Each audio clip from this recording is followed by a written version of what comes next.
아침 9시쯤에 여성 시신이 한 구가 발견이 되는 거예요. 어차피 지금 용의자는 2사람밖에 없어요. 피해자 집에 우산이 하나가 있어요. 있을 수 있잖아. 이게 뭐가 근데 문제지? 이게 피해자 우산이 아니었어요. 동네 주민인 60대 남성 박모 씨. 그 사람 게 왜 거기가 있지? 그러니까 좀 이상하잖아요. 다용도실 내부에서요. 음. 담배꽁초가 하나가 발견이 됐거든요. 요거 또 누가 핀 담배냐? 또 동네 주민 60대 김모 씨. 김 씨랑 박 씨를 이제 불러다가 이제 경찰이 조사했겠지. 조사해봤잖아요. 그랬더니 아니 무슨 말씀하시냐고 우리 아니라고 막 부인을 하는 거죠. 그 진척이 안 되다 보니까 이게 이제 미궁에 빠진 거죠. 그렇게 8년이 지나가요. 아이고 이제 거의 미제 종결로 갔구만. 그럼 범인은 어디냐고?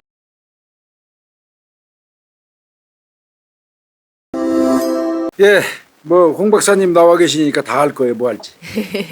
요 사건은 2001년이었어요. 2001년 1월 14일, 그러니까 한겨울이죠. 한겨울이네. 예, 아침 9시쯤에 여성 시신이 한 구가 발견이 되는 거예요. 발견 장소는 어디냐라고 봤더니 전남 고흥 점안면 신안리 소재의 한 주택이 있었는데 그 주택 옆에 대나무, 그러니까 밑에 지방이니까 대나무 숲이 이렇게 있었는데 그 숲에서요 시신이 발견이 된 거죠. 발견됐어? 예, 그럼 이제 사망한 이 여인이 누구냐라고 하면 그 숲 바로 옆에 주택이 있다 그랬잖아요. 그 주택에 거주하는 조모 여인이었어요. 조 씨네. 예, 65세 조모 여인이었는데 문제는 이 시신 상태가 너무 참혹한 거예요. 예, 일단 이제 딱 그 외견상 처음 딱 봤을 때 눈에 들어오는 거는 이게 옷을 안 입고 있었고요. 나치 상태. 흰 양말만 신고 있었어요. 발에. 그 사체 인근에서 아마 이제 이 피해자가 신었을 것으로 추정이 되는 덧벗은 한 켤레가 이렇게 발견이 되기도 했고요. 그 이외에는 뭐 옷이 없었어요. 이제 목이 굉장히 뒤로 이렇게 탁 꺾여가지고 목에 스카프가 아주 꽁꽁 매듭이 묶여져가지고 꽉 조여져 있었어요. 교살이구나, 교살. 그리고 또 이제 이렇게 육안상으로 보면은 얼굴에 구타 흔적이 있어요. 아, 때렸구나. 네, 이 왼쪽 눈 부위가 좀 부어 있었고요. 그리고 왼쪽 입이 입가가 이렇게 여기가 좀 맞으면 올랐구나. 부어서 이렇게 올라가는. 때렸네. 그렇죠. 입안에 피가 고여져 있는 상태였고요, 실제로. 요거를 제외하면 이제 배나 뭐 가슴이나 다리에서는 특별한 상처는 없었어요. 근데 이제 다만 그 여성의 그 생殖기 부위에 14cm 정도의 절창이 나 있었어요. 예, 뭐 호랑이가 이거. 이게 굉장히 날카로운 거에 이렇게 베인 그런 절창이 나 있었고요. 그 상처 부위에서 피가 흘러내린 있는 상태였거든요. 질 내용물 검사를 했는데 또 정액 반응은 안 나왔어요. 네. 그리고 보면은 이제 이게 이제 옷이 안 입혀져 있는 상태니까 봤더니 여기 등 뒤쪽에요. 등 허리 쪽에 이렇게 찰가상 쓸린 흔적이 있었어요. 그래서 이제 부검을 해봤더니 사인은 결국은 그 스카프요. 네, 끈에 교살이네, 교살. 맞아요. 경부 압박 질식사였고요.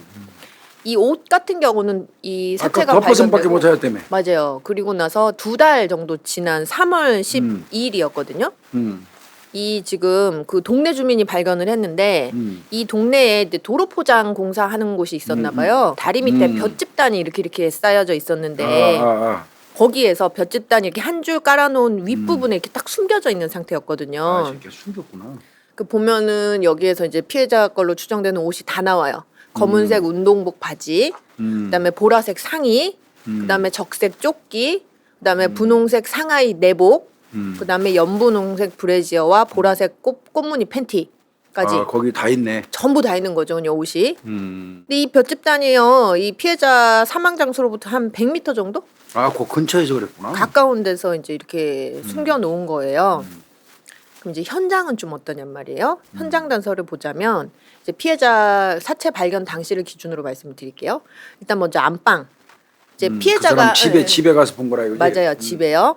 이 안방 같은 경우는 잠자고 그냥 우리가 이불 안 개고 일어났을 때 그 상태 있죠. 상태. 예. 그리고 물색 흔적은 없었어요, 안방에서. 근데 보니까 이불 좌측 모서리예요. 왼쪽 모서리에 비산혈흔이 발견이 됐어요. 그 구타 아니고? 아, 그 맞는 것 같아요. 이 구타와 관련돼 가지고 이 누구의 혈흔이냐 봤더니 실제로 피해자의 혈흔이었죠. 이게 이제 비산혈흔이면 생활에서 이렇게 생겼다기보다는 구타당할 때 아마 생긴 걸로 보이고요. 그 외에 이제 집에서 피해자가 사용했던 흔적 말고 좀 두드러지는 이제 특징들이 한 2가지가 나왔는데요. 일단 이 피해자 집의 정면을 이렇게 살펴보면은 정면 기준으로 오른쪽 쪽에 쪽문이 하나가 있대요. 예, 쪽문을 이제 열고 들어가면 이렇게 내부로 이제 연결이 되는 데인데 거기에 우산이 하나가 있어요. 우리 장우산이라 그러죠. 긴 긴 우산. 거? 예, 한 1m 정도 되는. 음. 이게 이제 접어서 감겨진 채로 세워져 있었는데요. 요게 뭐 우산이 집에 있을 수는 있잖아요. 있을 수 있잖아요. 이게 뭐가 근데 문제지? 요게 피해자 우산이 아니었어요. 어. 다른 사람의 우산이었던 거죠. 누구냐 하면 이 동네 주민인 60대 남성 박모 씨. 그 사람 거야? 예, 예. 그 사람 게 왜 거기가 있지? 그러니까 좀 이상하잖아요. 그리고 이제 또 한 가지 점이 뭐냐면 이 다용도실 내부에서요. 담배꽁초가 하나가 발견이 됐거든요. 에세 담배. 근데 이제 필터 부위에서 한 1cm 정도 남아 있고 재도 좀 붙어 있는 상태였다고 해요. 요거 그럼 또 누가 핀 담배냐라고 봤더니 또 동네 주민 60대 김모 씨. 유력해 보이잖아요. 두 사람 다 왠지. 조사해봐야겠네. 그렇죠. 그러니까 김 씨는 피해자 집에 담배꽁초를 남겨놓은 사람, 박 씨는 피해자 집에 우산을 우산 남겨놓은 남겨놓은 사람. 사람이잖아요. 그럼 도대체 무슨 관계일까 피해자하고? 그럼 이제 피해자가 사망할 즈음에 뭔가 접점이 그렇지. 있어야 될 거 아니에요. 그렇지. 그래갖고 접점이 있나 살펴봤더니 있어요. 이 피해자가요 생전 마지막으로 확인되는 행적이 이 사체가 발견되기 5일 전인 1월 9일이었거든요. 그럼 1월 9일에 도대체 무슨 일이 있었냐 이거죠. 지금 박 씨랑 김 씨랑 이 피해자 같은 경우는 요 사건 나기 한 몇 달 전에 알게 돼서 평소에 이제 술을 한 잔 같이 먹고 어울리는 그런 사이였대요. 아. 네. 그래서 1월 9일 요 날도 저녁 무렵에 이 동네에 있는 식당에서 세 사람이 같이 술을 마셨다는 거예요. 아, 김 씨, 박 씨 그 피해자하고. 예. 이게 처음에는 원래는 이제 김 씨랑 박 씨 남자 둘이죠. 남자 둘이서 먼저 술을 마셨대요. 그러다가 이제 평소 박 씨가 이제 이 피해자랑 알고 지내니까 이제 이렇게 있다가 이 박 씨가요 조금 그 운전을 술을 먹었잖아요. 그래서 평소에 자기가 아는 렌터카를 운영하는 사람이 있나 봐요. 지인이죠. 그 사람 시골에는 택시 기사하고 그러면 예, 예. 그 사람한테만 전화해서 부르고 그래. 그죠 원래 그래서 이제 그 렌터카 운영하는 그 지인 차를 불러갖고 택시처럼 이렇게 이 쓰는 썼나 거지. 봐요. 그런 예. 거지. 그래서 이제 그 차를 불러서 집에 가려고 했어요. 이 두 사람이 술 마시다가. 근데 피해자가 생각이 난 거예요. 조씨 아줌마 불러서 같이 먹을까? 이제 이렇게 된 거죠. 그래서 그 차를 타고 조씨 아줌마네 집으로 가요. 피해자의 집으로 가가지고 이 피해자를 차에다 싣고 다시 그 식당으로 가서 술자리를 다시 가지게 됐다라고 해요. 오. 그래서 이제 세 사람이 술 먹다가 이제 잘 먹고 헤어졌다 이거죠. 또 아까 그 지인 렌터카 차 불러가지고 해산을 했대요. 그래서 그러면 그 저 렌터카 하는 사람이 알려줄 거 아니야. 어떻게 내려주는 거. 그렇죠. 그래서 이 사람이 진술을 했어요. 제일 먼저 피해자. 이 마을 인근 버스 정류장 쪽에다 먼저 내려줬대요. 제일 먼저. 피해자를. 네, 그리고 그다음에? 두 번째는 김 씨. 그 이제 동네 슈퍼 앞에다가 내려주고 마지막 세 번째는 박 씨. 박 씨 집이 근처에다가 집 앞에다 내려줬대요. 쭉 다 내려주고 갔네. 네, 쭉 다 내려주고 간 거예요. 이러니까 이제 김 씨랑 박 씨를 이제 불러다가 이제 경찰이 조사했겠지. 조사해봤잖아요. 그랬더니 아니 무슨 말씀하시냐고 우리 아니라고 막 부인을 하는 거죠. 근데 원래 이제 이 담배랑 우산이 발견이 됐잖아요. 그러니까 그건 말이 안 되거든. 그쵸? 그래서 다 그 근처에 집에 간 적이 없는데 다 거기에 발견된 거 아니에요. 맞아요. 집에서. 예. 그래서 처음에는 우산이랑 이 담배꽁초가 동시에 이게 다른 사람 소유라고 밝혀진 게 아니고 담배꽁초가 먼저 발견이 됐어요. 처음에. 그래서 김 씨가 먼저 김 씨가 왜 이 집에 왔지? 딱 이게 처음에 그렇게 된 거예요. 그게 맞아요. 우산 같은 경우는 원래 집에 있는 뭐 거니까. 누구나 집에도 있으니까 그게 뭐 이 피해자 건지 아닌지를 꼭 따져보진 않거든요. 그렇죠. 그건 나중에나 드러나지 하다 보면. 맞아요. 그런데 담배꽁초는 현장에 떨어져 있으니까 이 여성분이 담배를 안 핀다면 피면 더더군다나 이거는 이상하죠. 범인이 남편이 없는 한은 범인일 그렇죠. 가능성이 높죠. 그래서 이제 김 씨를 유력한 용의자로 딱 담배꽁초. 지목을 했어요. 근데 이제 김 씨는 아니다 혐의를 부인하면서 담배는요 왜 중간에 한번 데리러 갔잖아요. 둘이 술 먹다가 차 대절해서 데리러 데리고 갔지. 갔지. 예. 그때. 그때 이제 그 조씨 아줌마가 막 준비해야 되니까 기다리면서 내가 핀 거다. 그건 그럴 수 있겠네. 그 특별한 용의점이 말이 발견이 되네, 안 되는 그거는. 거예요. 네. 그 다음에 이 우산이 박 씨 소유가 밝혀졌단 말이에요. 그래서 이제 박 씨가 용의자로 지목이 됐죠. 그러니까 그 사람은 또 뭐래? 박 씨도 똑같은 얘기 하죠. 그렇지. 걔도 그러겠지. 우산이요. 그날 그 집에 데리러 갔을 때 피해자 데리러 갔을 때요. 그때 준 거예요. 이게 김 씨나 박 씨나 똑같이 이런 얘기를 하거든요. 피해자 데리러 갔을 때 피해자가 이제 준비하는 시간이 있어서 자기네들은 그 집 다용도실에서 소주 한 잔을 마시고 나왔대요. 기다리면서. 그러니까 그때 우산도 놔두고 담배도 그날 피우고. 비 왔어 근데? 진짜로 비가 왔어요. 예. 비가 왔고요. 그리고 또 아까 왜요? 그 운전해준 지인이요. 집 앞에 내려줬다고 얘기했잖아요. 맞아. 예. 예.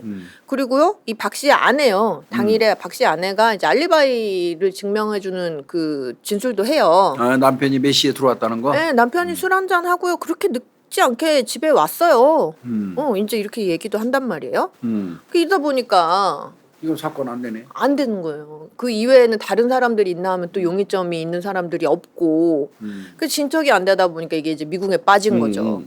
그렇게 8년이 지나가요. 아이고 이제 거의 미제종결로 갔구만. 그렇죠. 8년. 8년이나 지났는데 이제 8년이 지난 2009년 7월 이제 다시 재수사를 하게 됐죠. 경찰이 그때쯤 많이 시작했어. 요 사건 그 5월 달쯤에요. 그 광주지검 순천지청에서 이거 미제 사건 좀 검토하면 좋겠다 이제 이렇게 해가지고 같이 이제 수사에 돌입을 했는데 그래서 어차피 지금 용의자는 2사람밖에 없어요. 그래서 김씨 박씨. 예. 그래갖고 6월에 이 사건 이제 이들 빼놓고 참고인들 주변에 이 지금 피해자 주변에 피해자 알고 이런 사람들 참고인 소환 조사 다시 해요.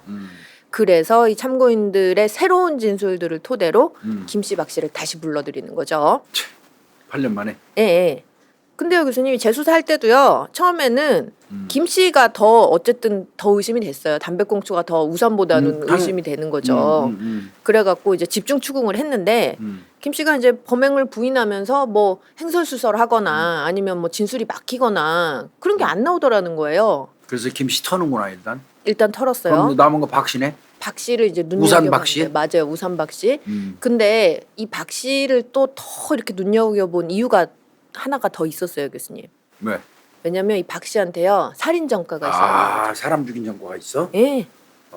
그 심지어는요 이 사건 그 죽인 수법은 뭐였어? 칼로 찔러 죽였어? 목 졸라 죽였어? 똑같아요. 목 졸라 죽인 교살이지? 다음에 음부를 훼손한 것까지. 와 그러면 이거 박씨 이거 집중적으로 조사하겠다. 그죠. 그래서 박 씨가 이 사건 과거 사건 때문에 1975년도에 강간살인죄로 무기징역 선고받았었어요. 아이고 무기 받았던 사람이구만. 근데 91년도 3월에 이제 가석방으로 나왔어요. 20년도 안 살고 나온 거네요.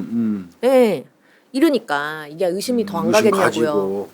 그래서 집중 추궁을 했겠죠. 유력한 용의자인 김 씨도 털렸고 박 씨밖에 없고 이제 막 이렇게 하니까 집중 추궁을 했어요. 그랬더니 바야흐로 검찰 조사를 받던 7월 16일에요. 자백을 해요. 제가 죽였다고? 예. 자백했대요. 갖고 사실은 이 자백밖에 없는 이 상태에서 이 자백을 그러네. 가지고 7월 19일에 바로 이제 구속을 시켜요. 근데요 영장 실질 심사에서도 박 씨는 자기가 죽였다라는 자백을 유지를 하거든요. 그 심지어는 1심 공판에 이제 돌입했잖아요. 1심 재판에서도 자기가 죽였다고 얘기해요. 그러면 이제 일관적이네 진술에 대해서는. 예, 번복하지 않고 쭉 자기가 자백했다고 한단 말이에요. 왜 죽였대 근데? 그 이제 봐요. 이제 사건 당일에 식당 주인이랑 술 먹다가 시비가 붙었대요. 둘이서 김 씨랑 박 씨 둘이 먹다가 식당 주인이랑 그래갖고 에이 기분이 나빠가지고 술을 그만 마시고 술 기운에 여자 생각이 났대요. 그래서 이 지금 피해자가 번뜩 지금 이게 바카의 얘기죠? 예 번뜩 떠올라가지고 그 피해자를 데리고 다시 식당으로 갔다는 거예요. 근데 여기서 이제 김이 샌 거죠. 왜냐면 이 피해자가 나 다음날 병원에 예약이 돼 있어가지고 나 오늘 술 그렇게 많이 못 먹어. 아 여성이? 예, 이러면서 술을 아예 안 마셨대요. 그래갖고 에이 김샜네 이렇게 하면서 다시 그 렌터카 지인 불러가지고 이제 각각 집에다 내려주고 그 순서는 맞아요. 왜냐면 렌터카 운전한 순서가 사람도 있으니까. 많으니까 피해자 먼저 내려주고 김 씨 내려주고 이제 박 씨를 내려주려고 가고 있는데 가만히 생각하니까 아쉬운 거예요. 그냥 그 피해자 집에 보낸 것도 좀 아쉽고 내가 좀 성관계도 하고 싶고 그런 생각이 나가지고 차에서 중간에서 내렸대요. 내려서 택시를 타고 다시 피해자의 집으로 찾아가서 이제 성관계를 요구를 한 거죠. 그런데 거부를 하니까 거부도 그냥 거부한 게 아니고 완강히 거부를 했대요. 그러니까 순간 자존심이 너무 상해서 내가 살해를 했다. 그럼 평소에 이 사람들은 그런 관계를 유지하고 있었나? 뭐 생판 모르는 여자한테 가서 성관계하자고 덤빌 수는 없잖아. 그러게 말이에요. 두 사람 이 피해 여성하고 이 남성들의 관계도 그 앞전으로도 따져봐야 되겠다. 그런 부분도 좀 있겠네요. 그래서 이제 요런 취지의 자백을 해요. 그래서 요런 자백을 토대로 이제 범죄 사실을 구성을 했겠죠. 그래갖고 이제 범죄 사실을 좀 정리를 해드리자면 여기 이제 갔어요. 피해자 집으로 갔어요. 근데 이제 그 시간이 밤 10시 30분경이라고 이제 이렇게 특정이 됐고 이 다용도실 출입문을 이렇게 막 두들겼대요. 그러니까 아는 사이니까 문을 열어줬죠. 그래갖고 이제 다용도실로 들어가서 성관계를 요구를 했대요. 근데 피해자가 나 몸이 안 좋아서 싫어 이렇게 거부를 하니까 순간 격분해서 이 등 뒤에서요 왼손으로 몸통과 팔을 이렇게 감싸고 그래서 억압했다는 거죠. 그다음에 오른손으로 피해자가 목에 스카프를 두르고 있었는데 그 스카프를 뒤에서 확 잡아 당겨가지고 경부 압박으로 인한 질식으로 사망케 했다. 그러니까 먼저 죽인 거예요, 그렇게. 그리고 나서 뒤이어서 이 사체를 이렇게 질질 끌어가지고 집 마당으로 나와서 거기서 옷을 다 벗겼다는 거예요. 희한하네. 그리고 나서 다시 그 시체를 들고서 그 대나무 숲이요. 대나무 숲으로 가서 사체를 내려두고 그 피해자 집 마당에 막대기가 하나 있었다고 해요.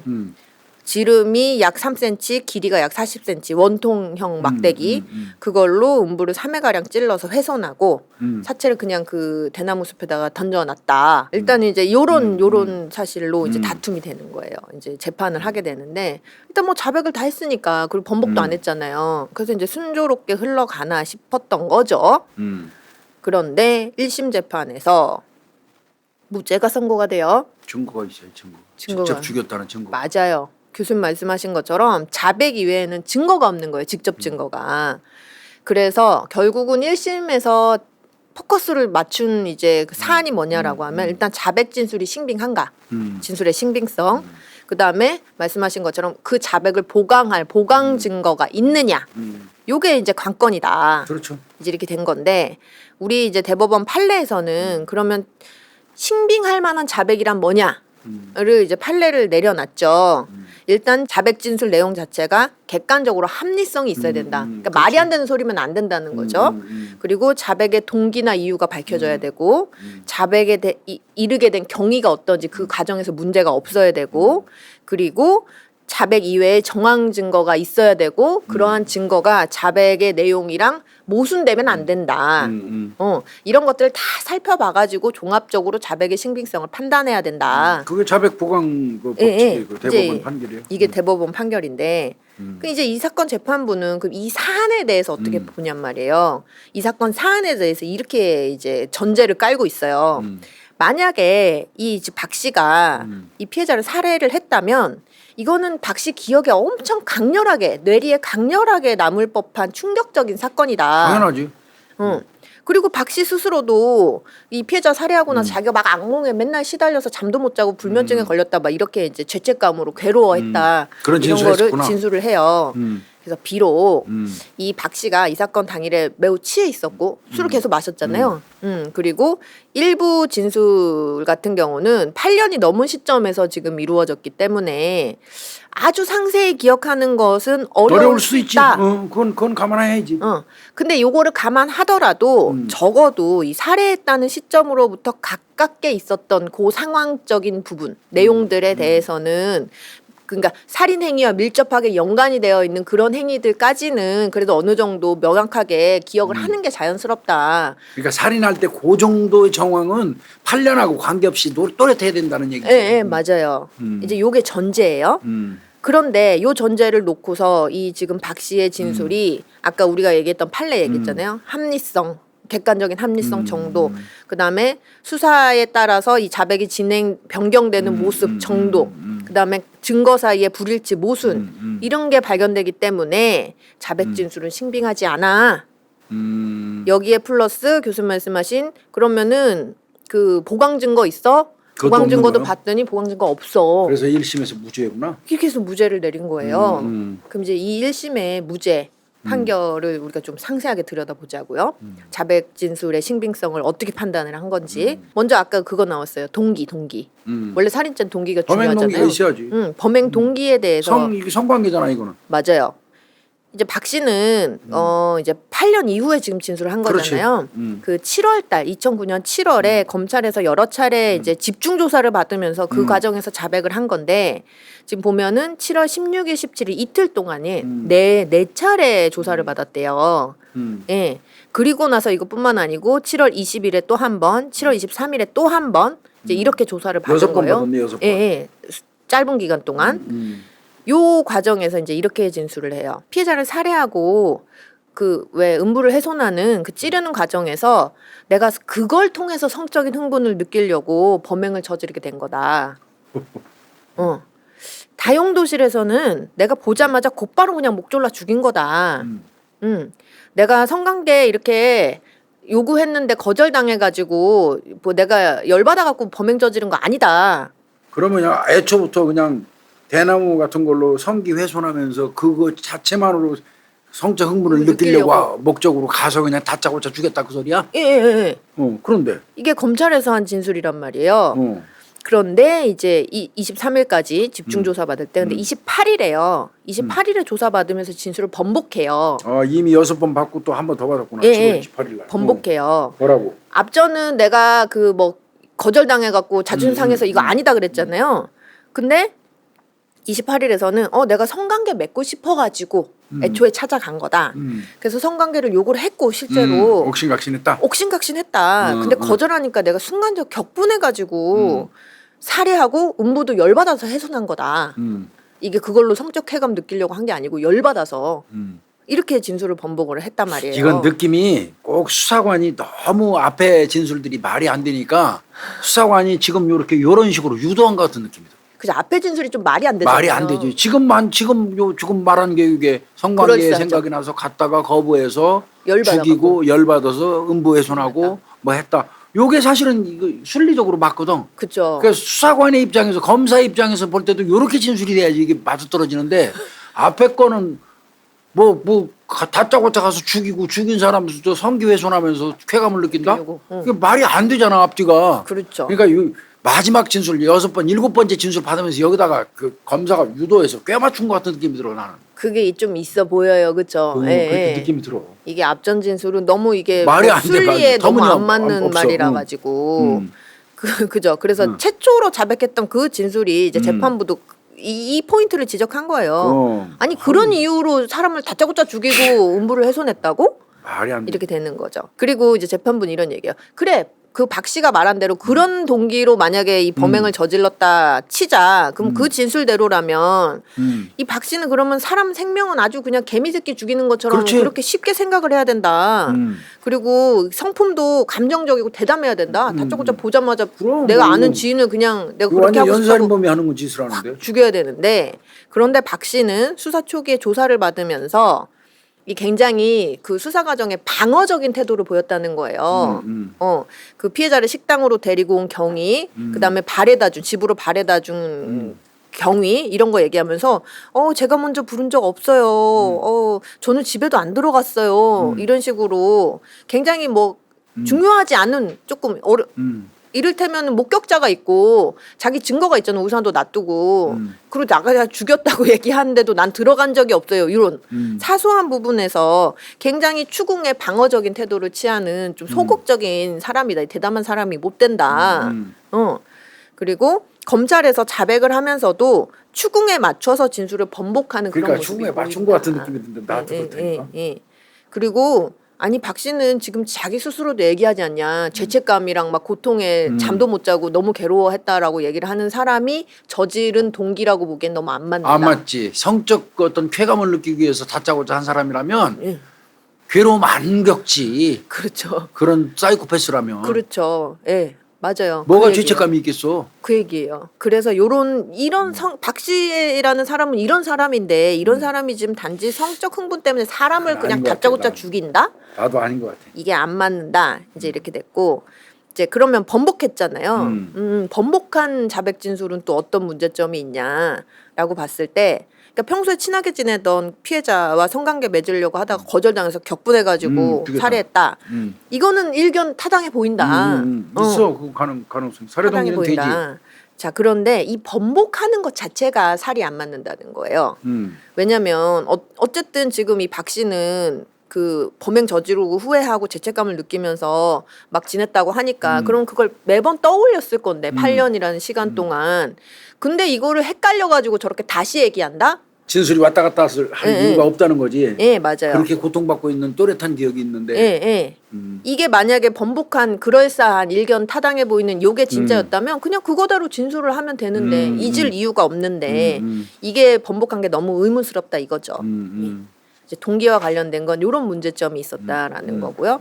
이제 두 번째로 또 봤던 거는 살해 방법이랑 음부 훼손 도구에 대한 진술이 좀 이상하다라는 건데 검찰에서 한 거하고 다르다는 거예요? 번복했어요. 검찰에서 한 거랑 공판에서 한 진술이 일단 살해 어떻게? 방법에 대한 진술이 바뀌었는데 아까 검찰에서 공소사실은 그랬잖아요. 등 이렇게. 뒤에서 그죠? 몸을 이렇게 그거 하고 스카프 땡겼 스카프를 당겼다 이렇게 진술했는데 공판에서는 맞아요. 제가 죽인 건 맞아요. 그런데 어떻게 죽였는지 기억이 잘 안 나요. 또 언제? 예, 예. 검찰에서요. 제가 그렇게 그럼 너 검찰에서 그렇게 진술한 거 뭐야? 이렇게 했을 거 아니에요. 그거는요. 그 피해자가 목이 졸려서 죽었고 발견 당시 스카프가 있었다. 이거 그냥 상황에 맞춰 갖고 제가 그냥 추측해 갖고 그냥 그렇게 얘기를 한 거예요. 목 졸라서 죽었다고 하고 스카프가 감겨 있었다 하니 그렇게 만약에 그런 상황에서 죽였다면 그렇게 내가 죽였을 이렇게 것이다. 했겠구나. 그렇게 생각하고 했다. 예, 예. 말이 안 돼. 이제 이렇게 진술이 번복이 됐고요. 그다음에 이제 음부훼손 방법에 대한 진술도 이제 비일관된다라는 거예요. 검찰에서 초기 자백했을 때는요. 그 마당에 있던 아까 왜요 원통형 막대 대나무 막대기. 예, 나무 막대기로 이제 3회를 찔렀다 이렇게 진술을 했잖아요. 자 그런데 왜 아까 재판부가 그냥 퉁틀어서 봤을 때 이게 수사 과정에 맞춰 갖고 진술이 바뀌었다 이렇게 얘기하잖아요. 이게 그 부분이에요. 검사가 사진을 제시해요. 이 중에서 잘 봐라. 이거 피해자 집에 있던 물건들인데 이러면서 그 사진들인데 이렇게 하고 사진을 제시하니까 진술이 번복이 되는 거예요. 그리고 왜 그 상처가 좀 절창이었잖아요. 저 째졌잖아. 예, 예, 찢어진 거라 그 이제 이렇게 막대기로 찔렀다고 하니까 다시 검사가 이후에 사진을 보면서 검사 입장에서는 막대기로 음부에다가 이를테면 찔러 넣었다는 상흔이 아니야 그거는. 그렇게 보이는 열창이 거죠. 보인다면 그 열창을 입증을 해야 되거든 검사는. 그렇죠. 예. 그래서 사진을 검사가 제시를 하면서 야, 이 사진 중에서 있는 그 물건들로 훼손한 거 아니야? 거기에 뭐가 들어가? 이렇게 칼이 들어가? 보네. 톱이 있었어요. 그걸 검사가 제시한 거야? 예. 그 사진에 톱이 그러니까 이걸로 했어요 이렇게 돼버린 거네? 맞아요. 아유 이거 기소 못 하겠다. 그래서요. 그렇게 이게 톱이었던 것 같아요. 이렇게 된 거예요. 그래서 그리고 나서 뒤에 검사가 다시 이 피해자 지금 음부에 난 상처는 톱에 의해서 난 게 유력해 보인다. 이렇게 더 암시를 준 거죠. 그러니까 톱이 맞아요 그런 거야? 예, 예, 이렇게 된 거예요. 아이고. 자, 그런데 공판 가서는 또 번복해요. 법정 가서는 나 시체 훼손한 기억이 없어요. 나 그 기억이 안 나요. 그 수사기관에서 저한테 말하기를 어쨌든 하여튼 그 도구를 이용해서 사체 훼손했다고. 그래서 그것도 추측으로 한 거야? 그렇게 아까 이 얘기하니까, 자세도 추측으로 얘기한 거고? 것처럼. 이게 뭐야? 이제 이렇게 된 거예요.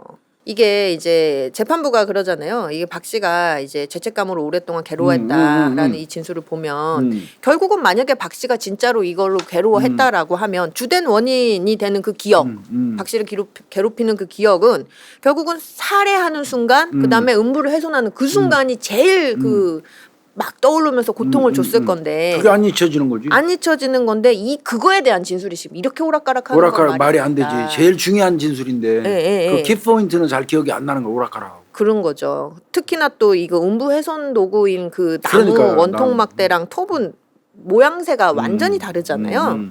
그래서 이 당시에 박 씨가 술도 취했고 뭐 주위가 어두웠다라는 점을 감안한다 하더라도 이거는 오인하기가 쉽지 않은 거다. 이건 헷갈리는 게 이상한 거다. 그래서 검찰 수사 단계에서 이미 지금 2번이나 그렇게 번복이 된 것 자체가 그 자체로 이 신빙성이 떨어진다. 그리고 보면은 이 진술이 번복되는 이 사람의 패턴을 좀 살펴보면 이게 검찰 수사 단계에서 한 진술이 기억에 기초한 진술이 아니다라는 거예요. 추궁하는 방향에 맞추어 가지고 바꿨다 진술을. 이거를 우리 이제 수사관들이 가정교사식 신문이라고 그래요. 알려주는 거예요. 알려줘요. 너 네가 얼마 차 조그만 차 그거 끌고 가다가 탁 받았잖아. 그러니까 피해자가 때로로 굴러서 또 누구로 떨어졌잖아. 아닌데요? 아니 뭐하니 시켜. 잘 봐. 보면은 딱 그 모양 이 상처가 이런 건데 보면 맞구만. 그리고 차는 조그만 차 맞구만. 뭐 큰 차 같으면 받았으면 뜨는데 이거는 네 차가 불렀잖아. 네 차 너 저 뭐야 작은 차. 그거 조그만 차 그거지? 경차, 응. 너 그거 네 차 딱 맞잖아. 저 아빠 반 받은 말 이만큼 찌그러졌던데. 그 네가 보니까 막 네가 툭 받으니까 밑으로 때려서 굴러 떨어졌구만. 그 알려줘. 그 가정교사식으로. 네. 그럼 이렇게 듣고 있다가 껌뻑껌뻑하다가 네 맞아요. 이런 식으로 조사받는 거예요. 이게 가정교사식 신문 이건 수사관들 망하는 겁니다. 망하는 거. 맞아요. 다 무죄 떨어져 이거. 맞아요. 네. 이게 지금 가정교사식이잖아. 자 음부를 뭐 훼손했다 그러니까 처음에는 그냥 제가 대나무로 이렇게 막 찔러서 한 3번 찔렀어요. 했는데 그 옆에 절창이 있으니까 찢어진 부위가 있으니까 야 근데 봐봐 너 이거 찢어진 거는 내 여기 지금 그 집에 있던 물건들 내가 사진 찍어 왔는데 요 중에 어떤 걸로 네가 한 거 아니야? 그 톱인데 예 맞아요 내 톱을 했어요. 이렇게 되는 거거든 이거 다 무죄 떨어져요. 이거. 맞아요. 그것 때문에 그래요. 가정교사식 신문하는 거예요 지금 이게 보니까 검사가. 맞아요. 예. 자, 이 문제가 있었고요. 이제 그 우산 말이에요. 우산. 박씨 우산. 우산. 네, 우산이 발견된 경위에 대한 진술도 문제가 이제 있다 이거예요. 이게 사실은 검찰 측이 이 제일 먼저 박씨를- 박씨 의심했다며. 그게 우산 때문인 거잖아요. 결국은 음. 물론 살인 전과 있는 것과 더불어서 어쨌든 요 사건과 관련된 건 우산이었잖아요. 지금 우산 상태를 보면은 왜 이제 집 정면에서 보면 우측에 있는 쪽문을 탁 열면은 안쪽에 접혀서 세워진 채로 있었단 그럼 말이에요. 쓰지도 않았다는 얘긴데. 근데 이제 피해자의 아드님이 이 평소에 집 정면이 샤시 출입문인데 그거를 잘 안 쓴대요. 거기로 잘 안 드나든대요. 앞에 이거 샤시는 아니고. 예. 그 다용도실 출입문을 주 출입문으로 이용을 한다 이런 진술을 했었거든요. 그러면은 만약에 박 씨가 이 범행 당시에 우산을 들고 갔다라고 치면 집 구조를 토대로 봤을 때 다용도실로 들어가 이제 다용도실 문을 쓴다고 했으니까 다용도실로 들어가서 부엌과 마루를 거쳐서 안방 쪽으로 가면서 그 다음에 그 쪽문 있는 데다가 놔야 되는 그런 위치란 말이에요. 집 구조가. 그런데 이 박 씨는 자기가 했다고 다 이제 얘기 진술하는 사람인데 일관되게 진술하는 게 하나 있었대. 안방 쪽으로는 간 적이 없다. 이거는 굉장히 일관적으로 얘기를 했나 봐요. 안방적으로 간 적이 없다. 근데 도대체 그 정문 그 샤시 문을 잘 안 쓰니까 다용도실 문을 쓴다 그러면은 안방을 거쳐야지 그 우산 있는 위치로 갈 수가 있단 말이에요. 이게 이제 안 맞는다 이거죠. 그럼 좋아. 다른 가능성 생각해 보자. 그날 박 씨가 우산을 들고 간 거 맞는데 그거를 박 씨가 거기다 놔둔 건 아니고 피해자가 건네받아서 피해자가 이렇게 가서 거기다 놨을 수도 있지. 이 가능성은 있잖아요. 이걸 살펴보자면 박 씨는 어때요? 아까 검찰에서 보자마자 목 졸랐다는 그러니까 그게 말이 안 맞는 거지. 말이 안 맞는 피해자가 준 우산을 가지고 가서 거기다 놓을 정도가 되면 예. 시간이 여유 있게 서로 친했다는 어떻게 얘기인데 했는데. 얘는 들어가자마자 다짜고짜 목 졸랐다며. 맞아요. 그럼 말이 안 되지 그건 또. 예. 그리고 번복한 것도 들어가서 성관계 요구하고 옥신각신 막 그러니까 또. 싸웠다면서요. 근데 뭐 이렇게 뭐 우산을 건네받아서 거기까지 두고 그건 막 이래요. 안 맞지. 그러니까 그런 상황이 안 맞으니까 이게 지금 의문스럽다 이거죠. 그러니까 이런 점을 고려를 하면은 박 씨가 범행 당일에 우산을 갖고 갔을 가능성보다는 김 씨랑 박 씨가 처음에 얘기했던 거 있잖아요. 그렇지. 처음에 데리러 갈 때. 데리러 갔을 때 그때 어디 놔두고 간 거다. 이제 이렇게 보는 게 더 가능성이 있지 않냐 이거죠. 예. 그리고 이제 박 씨 같은 경우는 검찰에서 자백할 초기에는요. 식당에서 피해자를 데려다 주면서 우산을 준 것 바꾸고 같다. 가라고 줬을 수도 있어. 이렇게 그리고 내 생각은 장우산을 딱 이렇게 접어서 그럼 피해자가 예. 아마 술 마시고 이제 바래다 줄 내려주죠. 때 예, 비가 예. 오니까 이거 쓰고 가서 여자니까 맞아요. 그래서 줬고 가지고 가서 자기가 잘 정리해서 세워놔서 가능성이 있어 보여요. 그래 보이죠. 네? 예. 그렇게 진술을 했었는데 또 이제 나중에 번복하긴 해요. 자기가 이제 기가하다가 피해자 집으로 다시 갔을 때 혼자 찾아갔을 때 다용도실 출입문 처음에는 줬다고 그러다가 예. 여성한테 줬다고 얘기했었어 처음에. 예. 그리고 번복한 게 그때 죽이러 갔을 때 갔다 왔다고 또 얘기한다 이거지. 예, 맞아요. 완전 가정교사식 신문이야 이거. 완전 오락가락 상황에다 하는 거예요. 맞추는 거야 이게 지금. 맞아요. 이렇게 되면 안 돼. 그러니까 아마 초기 자백한 것가 맞는 것 같아요. 교수님 말씀하신 것처럼 이제 갈 때 여자 이제 가니까 야 이 쓰고 가라 이렇게 그런 것 줬다가 같은데. 그런 가능성이 높은데 그렇게 되면 안 되거든. 안 되잖아요. 그러니까 혼자 찾아갔을 때 거기 다 그렇게 맞춘 줬다라고 거야. 바뀌어진 거예요. 이것이 예. 무리한 수사다. 맞아요. 그래서 요것도 이제 문제가 있다라는 거고 그다음에 이제 그 음부를 훼손한 도구 있고 대나무하고 아까 그 톱. 옷이요. 옷. 옷. 이제 이건 진짜 궁금해. 이거 처리했잖아요. 그거에 이제 관련된 진술인데 박 씨 같은 경우는 검찰에서 이렇게 얘기해요. 범행 도구를 사체 근처에다 던져버렸다. 그럼 대나무 숲인데 던졌다는 거 아니야? 네, 맞아요. 피해자 옷도 대나무 근처에다 던져 버렸다. 이게 말이 안 돼. 이렇게 진술했단 말이에요. 근데 발견이 안 됐잖아요. 톱 같은 거 발견 못했잖아. 발견 안 됐어. 거기서 발견 안 되고 옷도 거기서 그다음에 발견 안 대나무 됐잖아요. 그 뭐 지름 몇 센치 그것도 발견 못했고. 다 발견이 안 됐단 옷도 말이에요. 거기 없었고. 옷도 없고. 100m나 떨어졌으면 많이 떨어진 거예요. 집에서 100m면. 맞아요.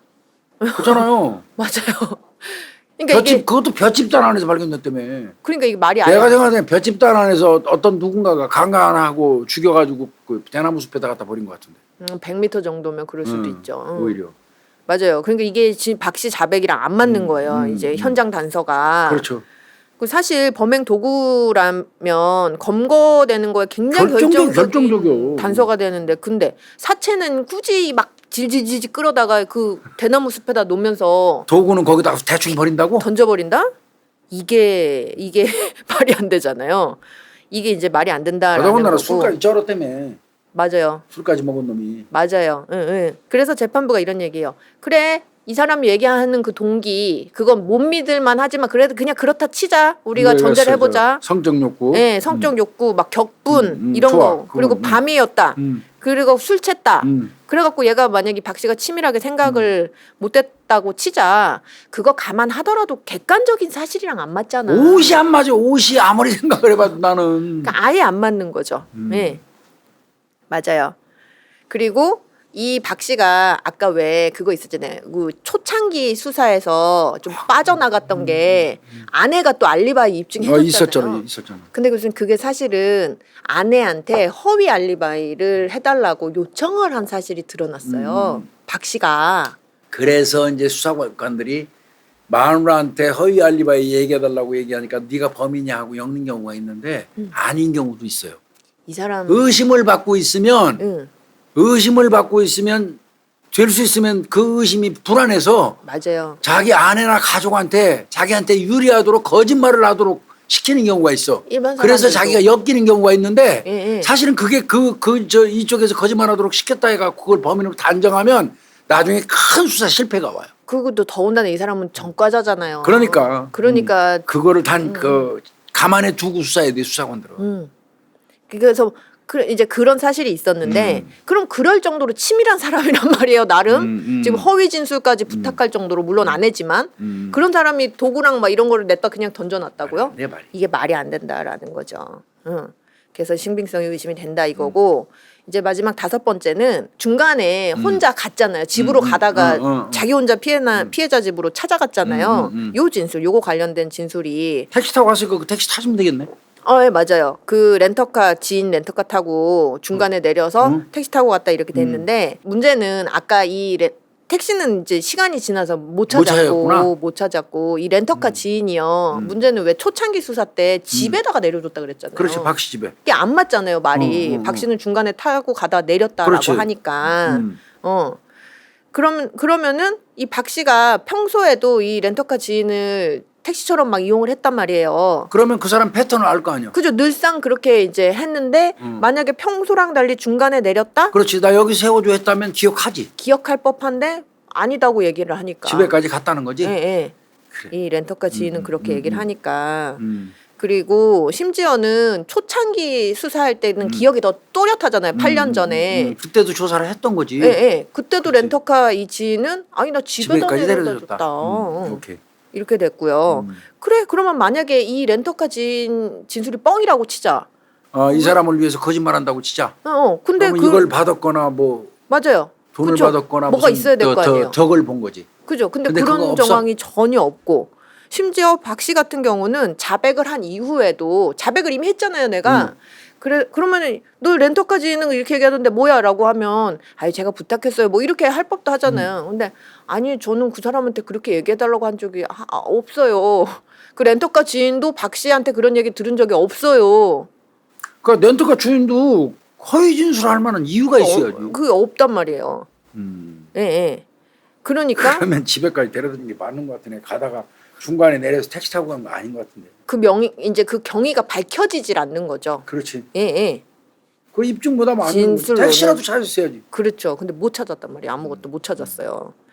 이제 여기까지가 진술이 자백 진술이 문제가 있다라는 거고 이제 또 한 가지 있었잖아요. 보강 증거. 보강 증거 없다. 이게 취지였잖아요.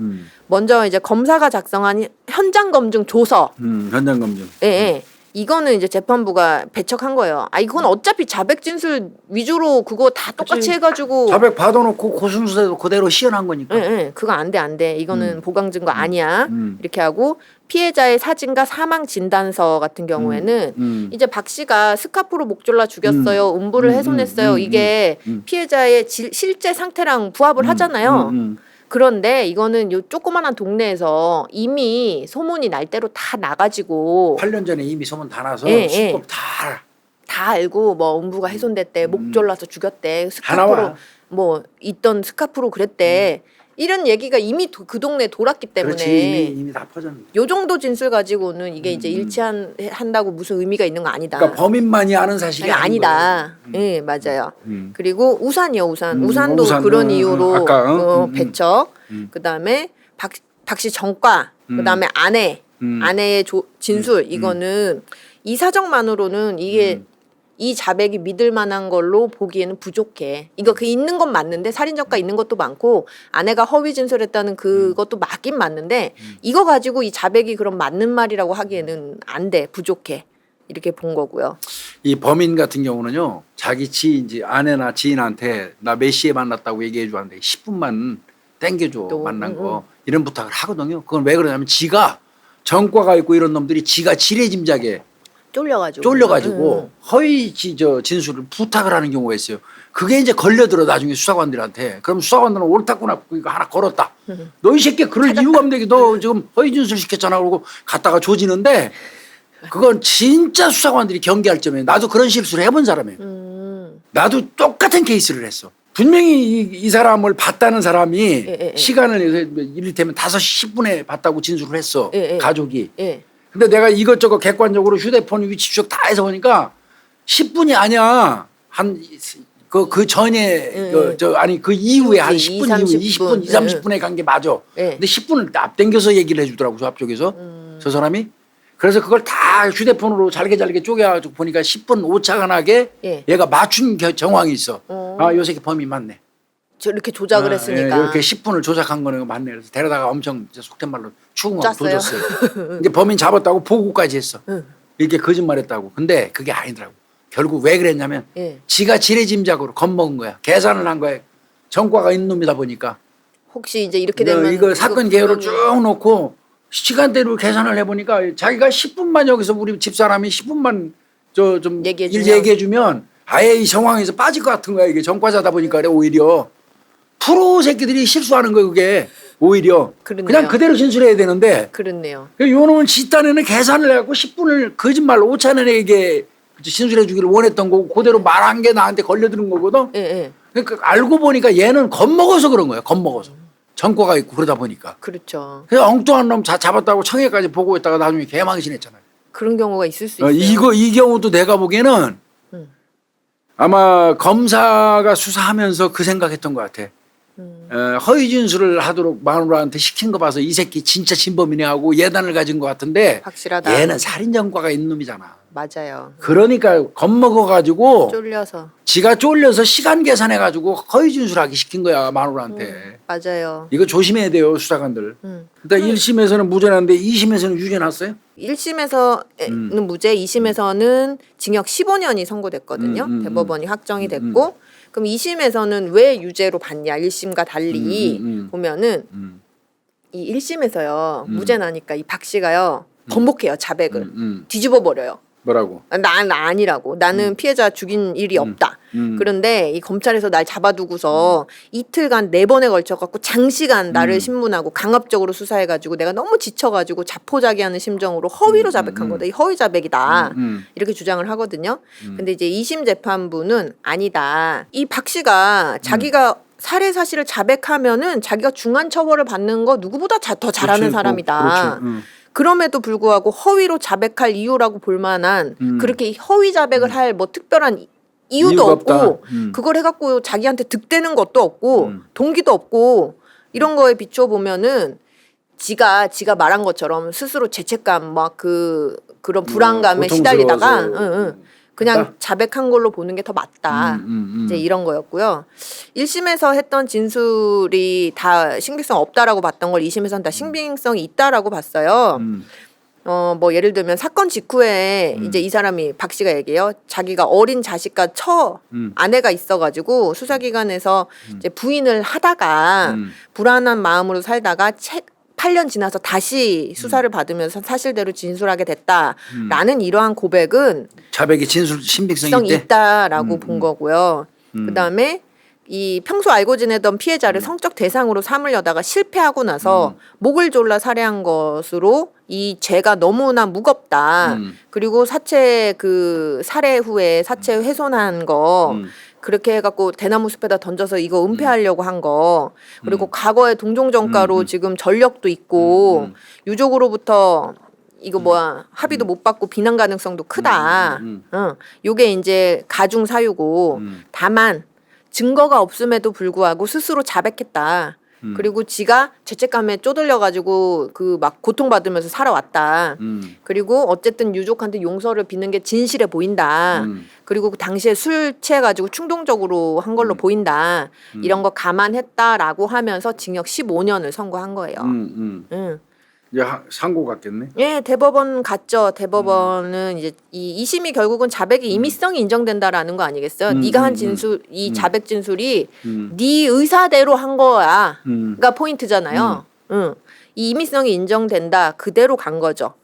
피고인은 검찰과 1심 법정에서 범행을 자백하다가 1심에서 무죄가 선고되자 항소심에 들어서 비로소 자백은 검찰의 강요, 해유에 의한 허위 자백이라고 주장하면서 번복했지만 피고인이 검찰에서 조사받은 기간, 신문 경과, 그 시간 이런 거에 비춰서 보면은 이게 허위 자백을 할 위험성이 있는 굉장히 위법하거나 혹은 부당한 압박이 있었다고 보이지 않는다. 권리행사 방해 같은 거 가혹행위 없었다는 거네. 폭행이나 협박하는 그런 부당행위도 없었다.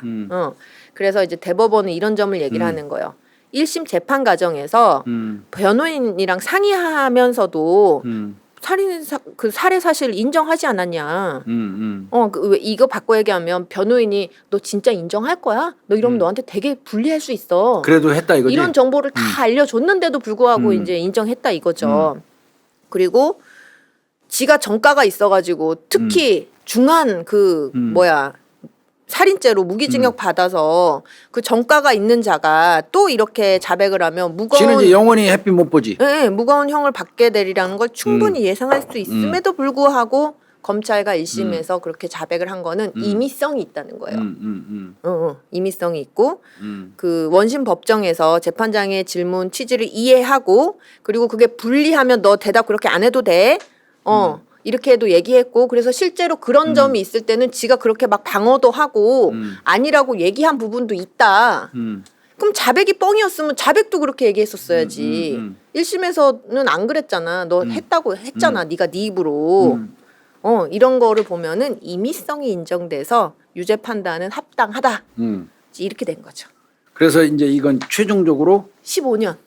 박 씨가 최종적으로 받은 거지. 예. 근데 이제 잘 이게 모르겠어요. 이제 이 사건을 아마 이거 끝나고 이제 이거 다 듣고 나면 이제 아마 우리 구독자님들 헷갈릴 거예요. 맞아요. 아까 1심에서 자백의 임의성 인정 못하는 문제, 홍 박사가 그다음에 그동안에 그 진술에 어떤 모순되는 문제를 전부 통틀어서 얘기를 해줬잖아요. 네네. 그리고 수사관을 했던 제 입장에서 볼 때도 검사가 수사한 그 기법 자체가 아까 내가 단적으로 얘기했던 가정교사식 신문에 의해서 진술을 받은 거예요. 그리고 시나리오를 짜놓고 범죄 사실 루트를 세워놓고 거기에 꽤 맞추는 수사한 흔적은 좀 내가 볼 때 분명히 보여요. 있어요. 예. 그래서 1심에서 그 부분 때문에 명확하게 이거 그 1심 재판장이 무죄를 선고한 거예요. 예, 예. 그 부분들이 다 드러나서. 맞아요. 그러나 이제 2심으로 가가지고 2심에서 이제 15년 때리는 거 아니에요? 예. 2심에서 15년 때릴 때는 이게 꼭 얘가 바보짓을 한 거예요. 무슨 짓을 했냐면 1심에서 지가 원래 주장하던 그 내용 그대로 1심에서는 그냥 갔잖아요. 계속. 예. 그냥 검사가 이렇게 해서 이렇게 했다고 그냥 간 거야. 예. 근데 법원에서 알아서 그거를 다 판단해 갖고 검사가 깠는데. 유인했네. 이렇게 예. 했네. 이렇게 판단해서 무죄를 준 건데 예. 그러면 그냥 얘는 1심에서 진술했던 내용을 그냥 일관적으로 그냥 그대로 유지했으면 유지를 했으면 예. 2심에서도 아마 무죄 떨어졌을 거예요. 맞아요. 그럴 가능성. 근데 여기 딱 해보니까 무죄 주네. 1심에서 이거 무죄 주네? 아, 그러면 내가 본격적으로 더 부인하고 뒤집어야겠다.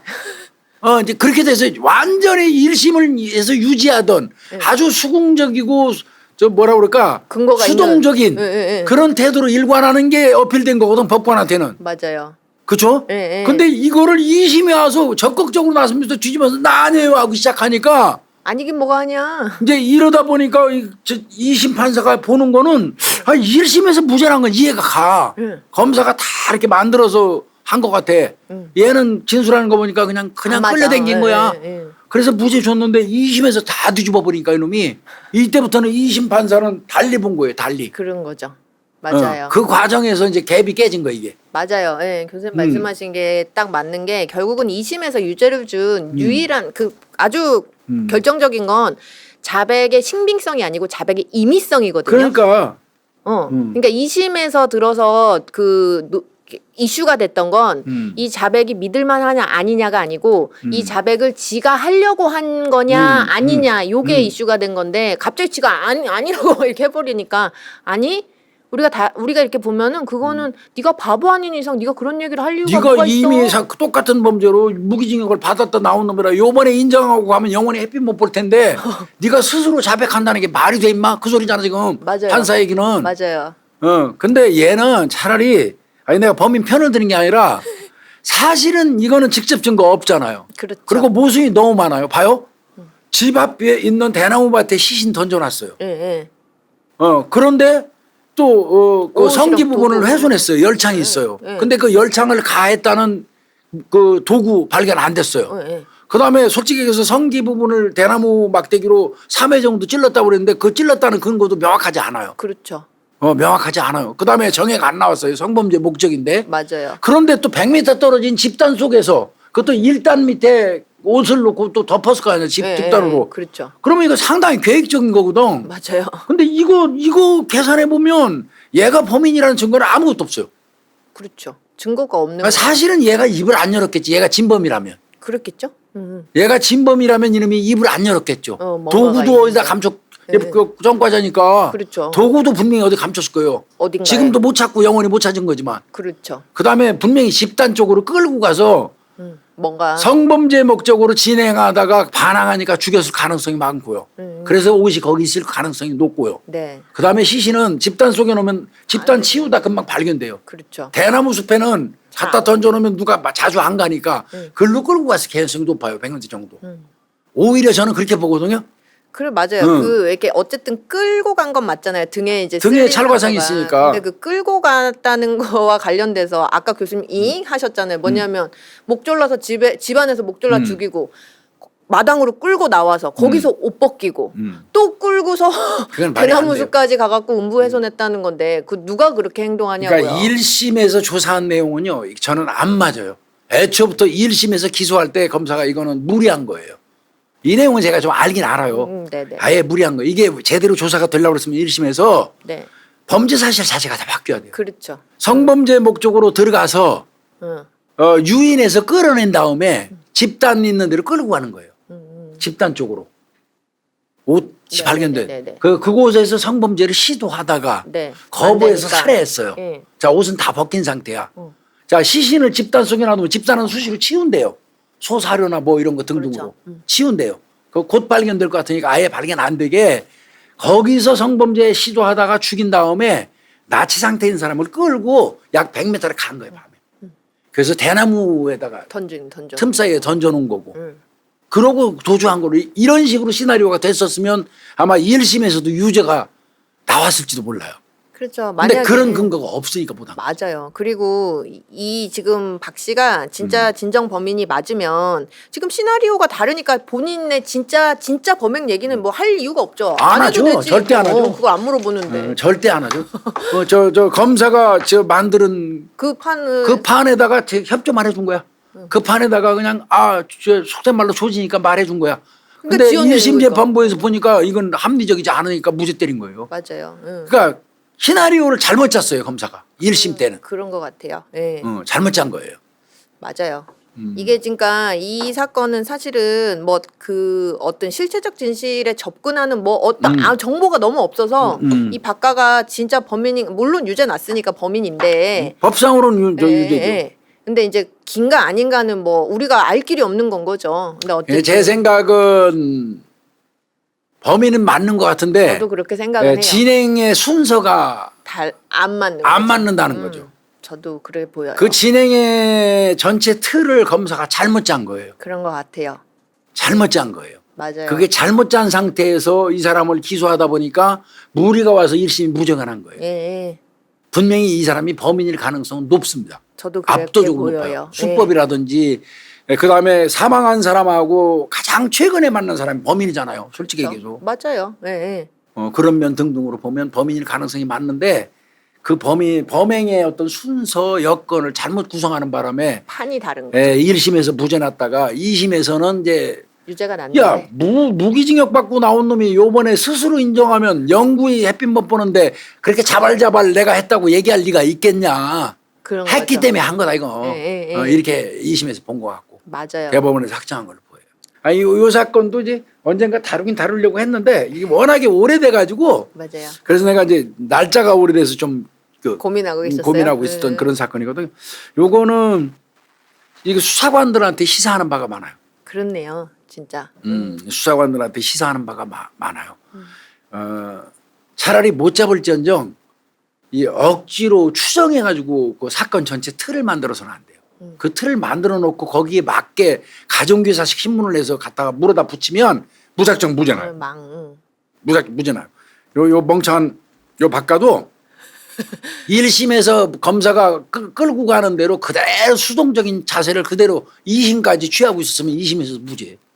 증거가 없는데. 네. 유죄를 근데 증거가 2심에서 이거 웬일이야 그러고 이제 전과자 특성이에요. 이게 웬일이야 하고 길길이 날뛰면서 이제 뒤집었다가 아니다고 했죠. 된통 먹어버린 거예요. 사실은 얘가 범인일 가능성은 압도적으로 높거든요. 저도 그렇게 봐요. 네. 예, 요거는 여러 가지 시사하는 바가 많은 그런 사건입니다. 네. 예. 오늘은 고흥판 살인의 추억, 네. 60대 여성 살인 사건, 자백 진술의 신빙성. 네. 그러니까 여러분들 사건 전체 틀로 보시지 말고 우리 구독자님들 어떤 진술의 신빙성, 자백 보강의 법칙이라는 이런 개념하에 요 사건을 좀 들어주시면 좀 이해가 빠를 것 같습니다. 네. 고생했습니다. 감사합니다.